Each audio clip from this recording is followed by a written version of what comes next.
আমি 4 মাস গেছি লিবিয়া, 3 মাস জেলে ছিলাম। ইউরোপে পাড়ি জমাতে হাজারো বাংলাদেশি লিবিয়ায় গিয়ে আটকে পড়ে।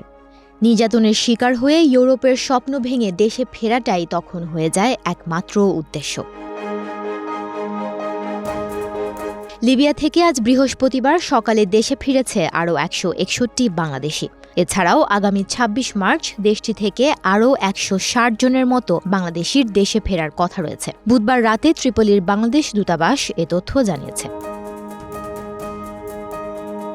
দূতাবাস জানায়, বাংলাদেশ দূতাবাস লিবিয়ায় অব্যাহত প্রচেষ্টা এবং আইওএমের সহায়তায় বেনগাজি থেকে বিপদগ্রস্ত ১৬১ জন বাংলাদেশি নাগরিককে দেশে পাঠানো হয়েছে। আইওএম দ্বারা ভাড়াকৃত লিবিয়ার বুরাক এয়ারের একটি ফ্লাইট UZ222-তে বেনিনা আন্তর্জাতিক বিমানবন্দর থেকে ১৯ মার্চ ২০২৫ বিকেল ৫:৩০টায় রওনা করেছে এবং ২০ মার্চ বৃহস্পতিবার আনুমানিক সকাল ৬:৩০টায় হজরত শাহজালাল আন্তর্জাতিক বিমানবন্দরে অবতরণ করেছে। এছাড়াও ২৬ মার্চে লিবিয়া থেকে আরেকটি ফ্লাইটে আনুমানিক ১৬০ জন বাংলাদেশিকে নিরাপদে দেশে প্রত্যাবাসনের জন্য দূতাবাস, স্থানীয় কর্তৃপক্ষ এবং আইওএম একসাথে নিরলসভাবে কাজ করে যাচ্ছে।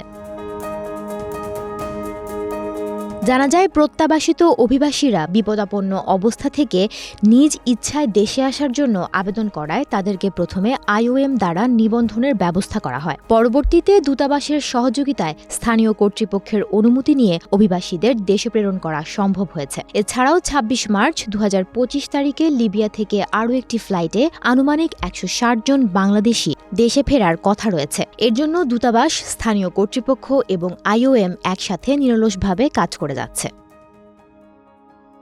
সুমনা মুস্তফা, প্রবাস খবর।